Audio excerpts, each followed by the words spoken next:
recording? Aye. I'll kick us off, mate, if you want. Aye.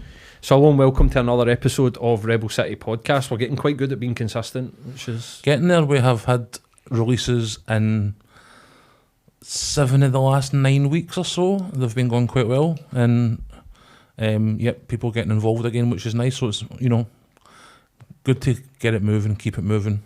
We've got the smoking mirrors of... we're batch recording, I suppose, aren't we? We're recording sort of like 4 or 5 topics and then we're putting them out one at a time. Seems to be really working though to keep things moving. But there's been a lot happened since the last time we were here, and I think one of the big stories that's been kicking about is the Russell Brand story. First of all, Dave called it because I felt like it was a bit of a Jimmy Savile in the sense that if it was going to be Russell, it's so obvious that Russell Brand's going to be like outed for being, like alleged sexual assault and stuff, like being not being great towards like women. But you called it, Dave, an absolute belter. I just thought it was too obvious. Like, really? It was. I was the same boat. It was after the Louis Theroux interview. He did one with Catherine Ryan, and like I'd watched all of his interviews that he did most recently on the BBC, and the one with Catherine Ryan when she was talking about it. Skirting around about the name and everything. As soon as you Google it, you find out who she was working with, and like she makes comments about it on like Roast Battle because she was like co-presenting it with him. Yeah, there was bits that were cut out apparently, and then when you said what it was going to be a comedian, especially, I was just like, it's gonna have to be him, or there's a short list. Although it sounds like there's a few more in the mix out there. I was under the impression that when I seen the story breaking, it was going to be a number of high-profile comedians who were being exposed for inappropriate behaviour. As I say, you were like, "Oh, Russell Brand," and I was with Paul in the sense where I was like, we did talk about him recently when he went on to Rumble and how he'd been palling up with the Trumps and stuff like that. Which was maybe slightly prophetic given he seems to have been doing that to buy himself a level of cover.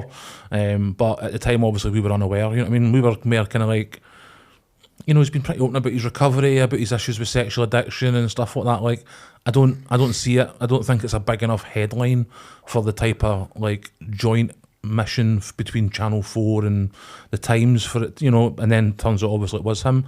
And that's not to belittle, what he's accused of, you know what I mean? Like, what he's accused of is extremely shady, like, and, coming out with the whole, they were all consensual. You're like, mate, you were sending a fucking limo to pick up a 16-year-old for school, telling her to put you down as a fake name, allegedly, and her phone and all the rest of it, and not to speak about, like, these are, like, textbook grooming techniques that, you're like, so you knew. Aye, that's it. You fucking knew. If there was nothing wrong with you today, why were you not going to meet her for the school gate? Do you know what I mean? And why are you sending like taxis and whatever? And the actual one, like I was going to say, did you watch the documentary or if you read about it? But the 16-year-old one, the story of the taxi driver really hit me. Yeah, where the guy basically begged her not to go into the house because he knew whose house it was.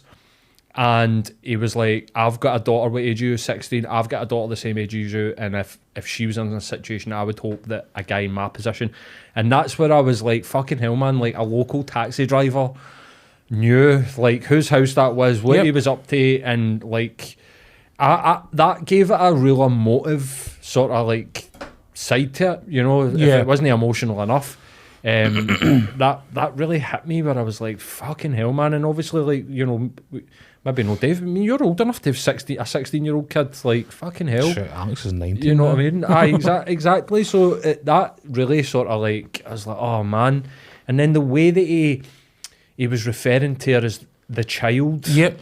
She said that when he allegedly, when he found out that she was a virgin, he almost like get giddy. And that's where you're like, oh man, like, oh man. And there's the sections of his stand-up that, really, like, uncomfortably echo what he's accused of. This young woman obviously is accusing him of essentially, like, forcefully throat fucking her, right? There's no nice way to put that, you know what I mean? Like, and then there's sections of his stand-up run about that time where he's talking about how he really enjoys it when, he's so far in their mouth that their mascara's running, and there's a really like violent sexual imagery that was part of his act that he was and is now being accused of reenacting or enacting in his actual personal life. So like, this is not just a guy that was, you know, fully conscious of who he was and what he was doing and the power that he had over this young lassie. Like, he's out there basically kind of bragging about it and his actual, you know, work. You know, people made a lot of like the interview between him and Savile where, you know, they're really like talking to each other in an almost kind of like codified way where, you know, they almost recognised each other. And I think that's probably where that Savile comparison starts and ends for me. I know a lot of folk look at, oh, it's this big, you know, like, Savile manipulated institutions to get access to dead bodies, right? So, like, what Russell Brand has done is fucking, or is accused of doing, is fucking grim, right? You know what I mean? Like, the story of the, you know, assistant that he was working with, where he was running about, chasing her about naked, and then, you know, there's people who were waiting to work with him that day, standing outside the house, could hear her screaming, and when the lassie managed to get free and get out, they were all apologising to her because they were like, we could hear what was going on outside his you know, address. We were waiting to go in to do legitimate work, we just didn't know what to do. You know, like, so, you know what I mean, like, there's physical evidence and all these things as well. So for all his posturing and, you know, big words and whatever else, like, to me, I think, in my personal opinion, on the balance of probabilities and what we've seen so far, you know, they look like legitimate claims to answer to. You know what I mean? Like, absolutely. I mean, there's evidence, like medical records, therapist notes at the time. Like, there's just so much coming together that his narrative that this is some sort of like mainstream takedown because he's anti big pharma. I mean, that's been the one that he's sort of honed in on, is that he's anti big pharma and he's anti-vaccine, and this is the reason why they're coming to take him down. Like, what is he saying? That a million other people on podcasts are saying, like, he's no. This is where his argument for me falls down the most, is that he's talking swivel-eyed bullshit, like this, like all the other people that talk this stuff. Like, there'll be, you know, concerns about this. Like, we've covered this before. I think when it comes to vaccines and lockdowns and whatever else, people didn't have a fucking clue what to do. They did what they thought was right, and in hindsight, some of it looks like it might have been overkill, but it was, these decisions were made with like the genuine best interests of people at heart, you know what I mean? Like, and for them to then be like, oh, you're just like, you're not saying anything interesting, you're not saying anything original, you're not saying anything dangerous. Of course, fuck up. That's but this is what he's using, and I think, like you'd sort of said, he's almost like trying to, it looks like I've went backwards and forwards in this in my head when I sort of think about it. I'm like, is he smart enough to grift? Like, is it like the way that people are thinking that he's somehow, Me Too's happened, and if you look at the timeline of when he started to cozy up to like the Trumps and the Jordan Petersons, and you know, even like if you look at the people that came out and sort of you know, and basically were like, we believe Russell, Laurence Fox was another one, Andrew Tate was another one. Like, these people are part of this, like, what, you know, was sort of said at the time as the intellectual dark web and the perpetuators of misinformation and all this. Like, he's definitely aligned himself with a lot of people like that. I'm not too sure if it's been quite as calculated as like, oh God, like, this is all going to come out about me, I don't know if it's been sort of coincidental that he's done that, but I wouldn't be surprised if he did try and sort of like create like a fucking Kevlar, like cancellation Kevlar run of these people, so that but I don't know, like, I've went backwards and forwards with that. He seems like, when I watch his content, he seems quite manic. You see, you know, and I don't know if somebody in that position could really do that. And also, he's got a team. Would they accept, look, we're just going to grift towards that? Do you know what I mean? Or would they be like, depends on how in the loop they are on that side of things. You know what I mean? Because he is an intelligent, vaguely articulate guy who clearly is calculated enough to manipulate his fame and his wealth and his position to get the type of gratification that he's looked for over an extended period of time. Like, the notion that he's jumped to Rumble and YouTube to like build this conspiracy firewall around him does feel a bit conspiracy adjacent to me as well. But at the same time, as you say, I think it's more likely that post, you know, Me Too and Epstein and, you know, the Weinstein guy and all these other things, that, you know, this guy was an open secret. You know what I mean? Like, Katy Perry, his ex-wife, had, you know, comments in her autobiography about, no, I've got shit in this guy for a rainy day. Like, this was like an open secret. And I think it's no a coincidence that movie roles started to dry up and TV roles started to dry up. And I think the YouTube and Rumble was more a necessity. So this is an interesting thing, because I can remember at the time, sort of circa 2018, I remember a YouTube video basically where he alluded to that he is almost above it all, that his sort of like consciousness awakening, you know, he was getting, I think his retainer was like 10 million a movie. So like by the time it gets to like, what would you say Russell Brand's biggest role in a Hollywood movie is? Like, get him to the Greek. Get him to the Greek. Sarah Marshall. It's the same character. It's the same. The eldest. Is it? Right, the okay. eldest I mean, I've never watched either of the two of them. They're actually both pretty good. They're good movies. But I think by the time he gets to that sort of get him to the Greek, where he's like basically the lead in a movie, he'd like a fucking £7 or £10 million basically like minimum. So if anybody wanted Russell Brand on movie, it was like 7 to 10 million. And he'd sort of alluded to this, and mate, I'm going to put my hands up and say I was hook, line and sinker with it at the time, that he was like, I have risen above all this. It was almost like, I've seen behind the curtain, I didn't like what was there, and so I am here. This is why I'm here doing this, telling the truth to you, is because, you know, the Hollywood bullshit. But now with hindsight, you're like, he's been absolutely blackballed. Like, somebody has, because Comedy Central, like, this is an interesting sort of bit run about the same time. He tried to do like the Comedy Central roast with Jimmy Carr. I think Catherine Ryan was on it, and somebody said in the roast about him being a rapist. Yeah, and he got a super injunction so that they couldn't air it. So I've heard of there being like super injunctions. Allegedly. I think somebody had said like this is one of these almost like sort of myths of like British culture, that, you know, all these celebrities have all these super injunctions, and, you know, in actual fact something like less than 10 have ever actually been issued. All with the Queen.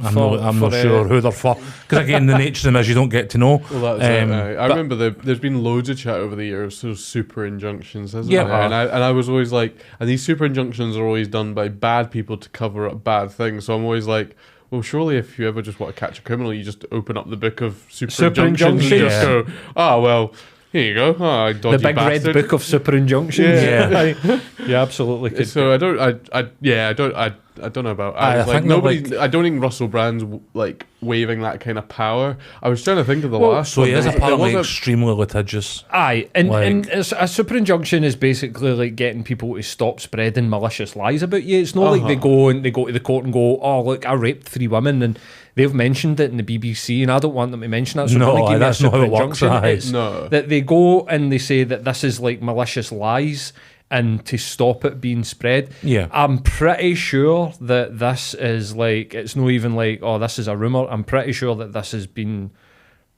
out there of like some of the shit that Comedy Central couldn't air, these episodes of the roast battle, because I've heard that. Got like kind of like there's a few people that have like involved. dug him in the ribs at various comedy things and all the rest of it, and then I've heard for like lawyers and shit after it. I don't know if it quite went to the super injunction, but sort of. A lot of the people involved in this have said is, you know, lawyers are over it anytime anybody even has the slightest whiff of this type of stuff. Well, he's built this whole new image now, hasn't he, of being this like healthy living, mind and soul and body, and Wim Hof, and he does a lot of festivals. He does a lot of female-focused festivals. Maybe it's the change. Like, there's also the fact that he has got 2 daughters now. These are historical allegations as well. There could be things. They're older allegations from a time where he did say a lot of things about how he was at the time. Yeah. He's a recovering addict from heroin, a sex addict as well in many ways.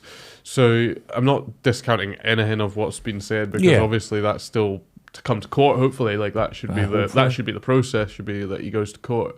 But yeah, I think that, like Paul says, there was a reinvention done. Whether he was smart enough and it was that long thinking enough to be that, I don't know. I don't know about that. Like, but it'd be, but I think having like 2 daughters and things like that will have surely, hopefully, changed anyone. I'll tell you what, right? I would be very interested to see what the wife's take on this, because this is I don't want to get too, but basically she was an ex-girlfriend who he, and this is his story as well, as I've heard him tell the story, who basically like he just phoned her and was like, I want to marry you, and then had kids. Oh really? Run about that sort of 2018 time as well. And you're like, what? Why has he done that? Like, what's the... It might just be all coincidental, but it could also be part of his reinvention. I'm going to become a family man. Yeah. And we know how the right-wingers love a fucking good old, he's a family man, but to get to his response around all this, I'm exactly what you just said there, Dave. Like, I think that the evidence is stacking up. There's been private investigators. The work that Channel 4 and the Mirror have done is supposed to be 4 years. Ironclad. And they've had so much legal advice around it before they could even bring this out to the public. Yeah. This isn't just some sort of snapshot. Let's bring this guy down, No. This is something that's been ongoing. And he will have had wind of that over the course of that 4-year investigation as well, which is something that you need to factor in when you think about how much he's changed up and how much of this new persona was planned, because they will have been reaching out to friends, they will have been reaching out to ex-girlfriends, they will have been reaching out to alleged victims, and lawyers and whatever else will have had the wind of this like way before the story was getting put together. You know what I mean? I made a joke that he must have spent about 9 hours in his fucking cold tub the day that it came out. Because this is what this whole, thing, and people are like, cold water and blah, blah, blah. Like, be a good person.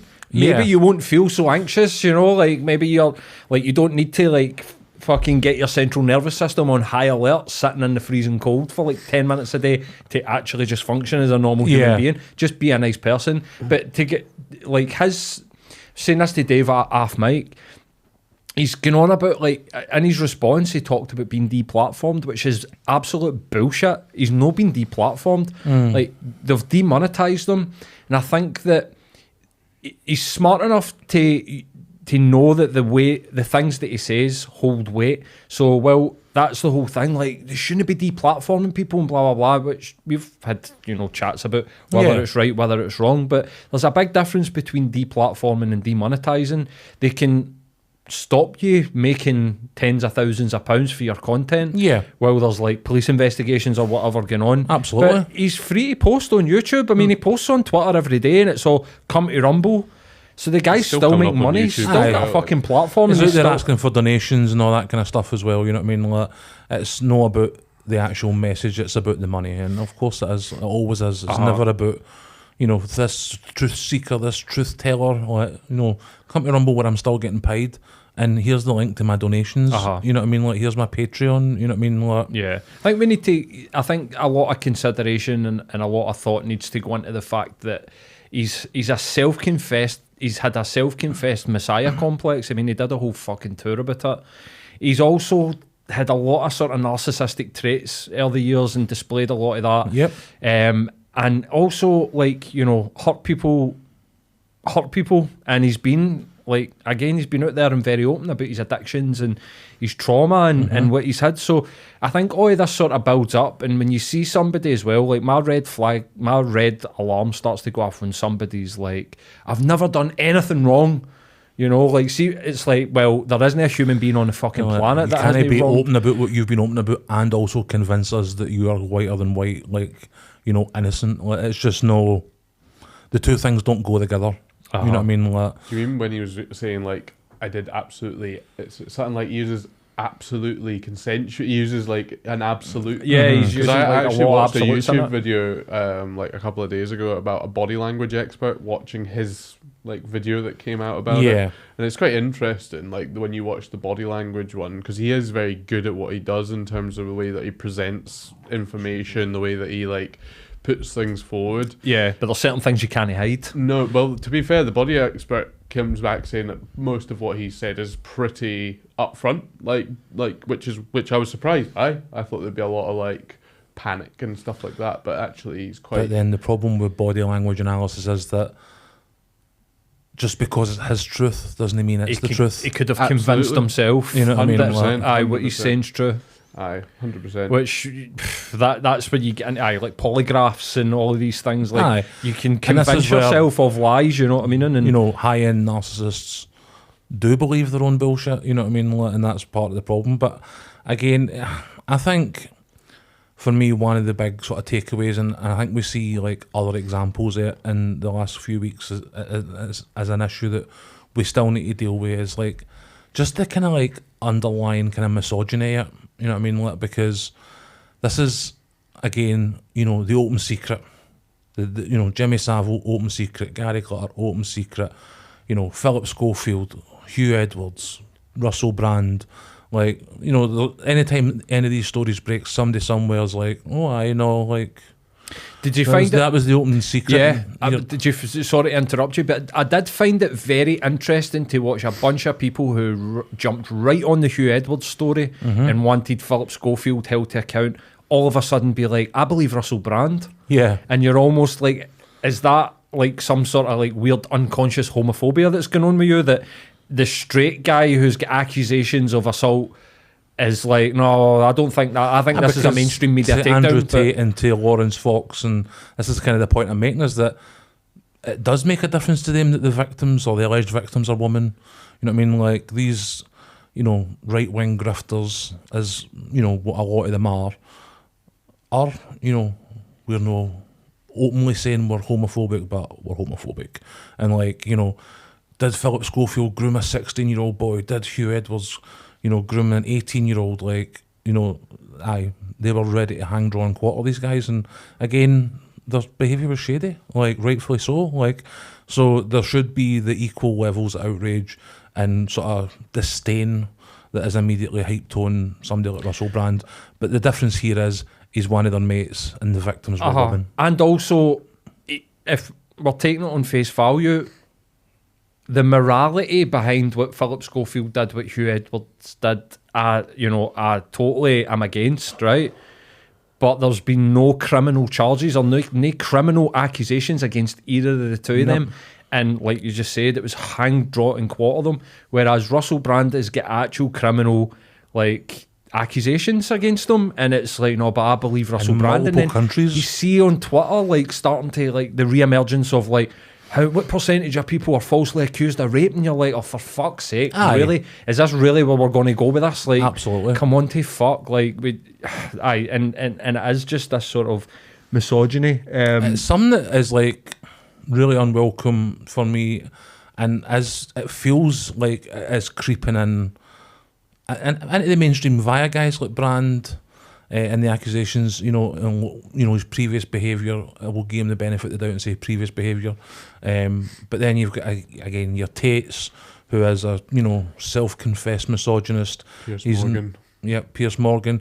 Even like, you know, in the last week, the other one for me, and I actually like follow these guys, Politics Joe, the Ava Santini, Laurence Fox thing. Ava Evans. He's on a fucking, you know, quote-unquote, like, news channel talking to his mate about who he would and wouldn't fuck, and you're like, what?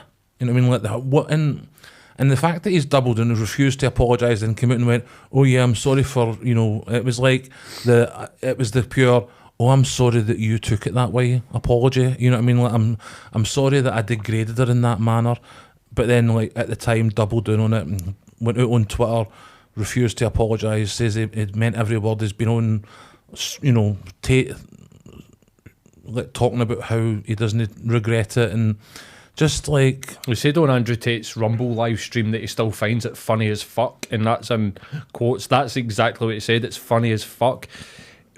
He tried to, like, defend himself, so he said that, and this is, I've seen this a lot, so... like, so for those that don't know, she was on... She was on some sort of BBC? Good morning, like BBC Breakfast, where they were talking about the male suicide was part of the chat, but the subject was that they're thinking about having a minister for men. Yeah. We're so you know, like, we're so tough and we can do everything ourselves so much that we need a fucking parliamentary minister to help guide us in the fucking world. Like, who's this person going to be? Like, fucking Jacob Rees-Mogg or something like that? Or, like, I don't know. Who they going to give this to? But they were talking about, and she had said, and I went and watched the video just before we started, just to make sure that I got this right. She said that she felt that the Tories coming up with this idea of having a minister for men was part of the culture war. Now, what Laurence Fox said on the Andrew Tate live stream is that she said that male suicide, the issue of male suicide, was a culture war issue, which that isn't what she said. No. Now, you could be like, she alluded to that, or what, like, that is not what was said. I don't think that's a fair, because she also acknowledged that as much as there was a comedian who wrote a book on the panel had said, suicide for men under 50 in the UK is the biggest killer, and she was like, well, that is true, but an equal amount, or a roughly equal amount of women, and we've seen this with like previous conversations with like Brothers in Arms and stuff like that a similar amount of women attempt suicide every year as men. It's just that men use more essentially violent means, more effective means of killing themselves than women use, and as a result the male number is higher in terms of, I hate to use the word successful suicide attempts, but the amount of women attempting to commit suicide is largely similar. It's just that they are statistically more unsuccessful. She also then referenced, I think the figure she quoted was around about 7 million children in the UK who are waiting on some form of either medication, therapy, or sort of mental health support. So she had taken the question about the Minister for Men, as you say, and being like, that explicit idea is very culture warry, but I wouldn't be against a Minister for Mental Health, and actually through the conversation and the examples pretty wide open on that. There was a lot of nuance to what she said. This is what triggered our lovely, you know, beautiful upper class friend Laurence Fox, privately educated, Dan Wootton, and Dan Wootton on GB News, and the comment, and I don't know where it came from. Also accused of extremely dodgy sexual practices. Well, exactly. I mean, what a surprise, you know, like. But he then said on GB News, I don't know what the context was run about this, but he basically said that who would want to shag her. The only type of man who would want to have sex with Ava Evans would be a cuck. Yeah, an incel. An incel or a cuck. Yeah. I think he is a bit of an incel. It's almost like... He definitely seems the type. But, so... I mean, he's a pure, she turned the winds against us. And she, like, Limmy's pure really nailed this cunt to the fucking floor. But, like, watching him on the sort of podcast, the Andrew Tate podcast, or the live stream, and I unfortunately went and watched it. I took down a couple of, like, sort of bits and pieces, like a sort of highlight reel of what the fucking clown got up to. But in terms of the GB News thing, while you're getting to that, like, this is again where that sort of creeping misogyny that I'm talking about seems to be, you know, escalating, because it's went for, you know, shitty comments online to, you know, shitty comments on podcasts to shitty comments on news channels. And, you know, what it did was, you know, this is a conversation about the effectiveness of how men's mental health is treated, and his first response to this was, she's an ugly bitch and nobody would shag her. And you're like, why, how, in what sense are those two things even like remotely related? You have no legitimate argument against the nuanced argument that this woman has made, and what you have tried to do is denigrate her in a manner that like lessens her while your pal sat there sniggering along. And this is like a mainstream news channel. Like, that is just unacceptable. And I use the word news extremely loosely. You know what I mean? They're currently under 12 different investigations for just shocking practices. You know, they've got people trying to say that, oh, we're having a conversation. Well, make it GB talk or GB conversations. Don't like kid on that you're a news channel when the level of debate and quality of conversation that you're having on that channel, like, we wouldn't even have it in this fucking room. That's it. You know what I mean? Like, we are bound by no regulations and Ofcom and, you know, standards, any of these, like, that is the type of conversation that if I was sitting here and somebody hit out with that shit, I would be dragging them out into that street by the throat. Like, to think that, and this is the problem, is that he had that conversation in advance. Wooten knew what he was going to say. The guys in the, the room, the edit suite, knew what he was going to say. He then provided, shit afterwards about him and Wooten joking about it. So Wooten's apologies. And he was phoning this lassie at like 1 o'clock in the morning. He was like so I watched the Politics Joe, the podcast, and I generally watch it every week. It has some nice, like, good quality debate and some kind of almost light-hearted roundup of, like, new UK politics news. And she did like a 30-minute with the main sort of editor, and it was pretty rough. But again, one of the things that she said was that he was repeatedly phoning, and she was like, I don't want to speak to him. Like, this has got nothing to do with me. They're no speaking about me. They're speaking about an invented character that they have put my face on to make fun of women and make, belittle people's political views. Says they're not even talking about me. This person they're talking about represents me in no way, shape or form. So why would I want to speak to the guy? And after multiple, like, Twitter apologies and GB News apologising on Twitter, he was still repeatedly phoning her, like, to well after 1 o'clock in the morning, trying to, like, speak to her directly. And you're like, that's harassment. That's harassment. You know what I mean? Like, it's crazy, man. So the fact that he felt that he could belittle and degrade with his buddy on national television, and then had the right to impose the fact that he wanted to speak to her about it, it's just, again, this entitlement that we're talking about. This is exactly what I was going to say. This is entitlement, isn't it? Like, you're talking about Piers Morgan. Piers Morgan has got a vendetta against Meghan Markle because he tried to fuck her one time and she knocked him back. Because of course she did. Look at her. Look at him. Like, he's been on record. That's all out there. And now he's got this, like, personal vendetta. And this is what really, like, gets to these guys, is this sense of, like, entitlement to people. Like, how dare she, and I'll bet you any money that Laurence Fox would give his fucking right nut to be with this woman. That's the type of fucking thinking that a lot of these right-wing types, these grifters have got, is that 95% of their content is projection. Like, if they're telling you that something isn't what they're about, there's a pretty decent chance that that's what they're about. Or at least they want to dabble. You know what I mean? Like, there is never...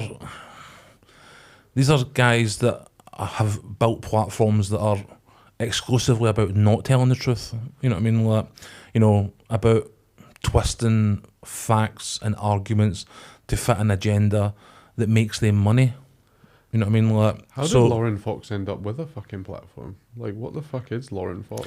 Like, what is a Laurence Fox? What is a Laurence Fox? He just seems like a pure... Was he not, like, a bit of a shite actor? Is that not his? Aye, but I think he got a platform. It comes from an acting... So I think they're one of these, like, UK acting dynasties where, like, he's got grandfathers and uncles and cousins. Bit like the George Clooney, like, in America, where they're all thing. He got a platform for saying that the reason that he wasn't successful, the reason that he wasn't getting parts, was because he didn't tick, like, minority boxes. He started out somewhere in that ballpark. He came out as an anti-feminist. He also played Inspector Morse in a prequel, I'm pretty sure, or he played, like, the sidekick. Is it Lewis or whatever it was? I think he played Morse, but the show was focusing on it was like a prequel because the original guy who played Morse died. He started out sort of anti-feminist. Then he started the. What actually happened was that he was on stage in London somewhere, and then I'm pretty sure he got heckled in the theatre, and instead of just ignoring it and being a professional, he actually turned on the guy in the audience and bollocked him out for the stage. And at that point, they were like, "You're done, get out." Right. And it's kind of went downhill for there. Right. And okay. He's obviously then framed that as, oh well, it's all about diversity. Everybody's got to be something. In TV shows nowadays, you can't just have a TV show about a white guy. Yeah. And you're like, actual fact, you were, like, verbally abusing the audience at a theatre production. So here's a wee recap of some of the stuff that they talk about. He said that it was funny as fuck what he said. He claimed that his child support that he pays Billy Piper is a tax on men. So child support's a tax on men. Right. that his plight, like with the GB News, he compared it to being a Jew in the 1930s and 40s. Fuck off. And then Andrew Tate, he told a story about how he dumped a woman in the middle of the street because she come away with some sort of feminist take on something. And Andrew Tate went, "You were right, because that was a false accusation of rape." Like, that's exactly where that would have went. So you were good to get rid of her. Like these people's minds are fucked, man. Like, they're fried. Either that or they think this is all funny. Like, this is all just a big joke. So there's definitely like some edgelord shit in the mix. So like, this is almost comedy. Like, we're verging on sort of. And that's one thing that got me about the argument about, free speech and GB News and Laurence Fox and the fake vicar and Dan Wooten all going out, within a few days of each other. Like, get us the Coast guy next, because I'm fed up listening to his shite. But I quite like listening to him get bitch slapped about. Like, what they were using, but was like, we have got the right to free speech because look at somebody like Dave Chappelle. He's always had issues with the trans community for some of his work. There's a lot of other like controversial guys out there saying shit, and they were framing their right to free speech in the terms of, well, comedians are allowed it, and that's what you say, it's like a joke. But the thing is, you're like, comedians are not news broadcasters. Like, on a news channel, you have a responsibility to report facts, to have a level of impartiality. Like, there are rules that are not valid for like an entertainer. You know what I mean? Like, and that's again where do we actually like recognise them as a news channel needs to come in, because if they think that they have a right to have these conversations and the same protections to free speech and free expression that a comedian or a writer or somebody has, then they need to frame their content in that way. They cannot say we are a news channel and then give you 24 hours of opinion. Like, those two things do not go together. You know what I mean? Like, but in that sense, they are looking at it as a joke. Like, they think that they are at least partially, being funny and like poking holes in these, woke arguments and all that nonsense. Wokery. But it's exactly what you said. There's no this formula of like one pick a hard take. Yep. Be hard on something. Don't have no nuance, no grey area.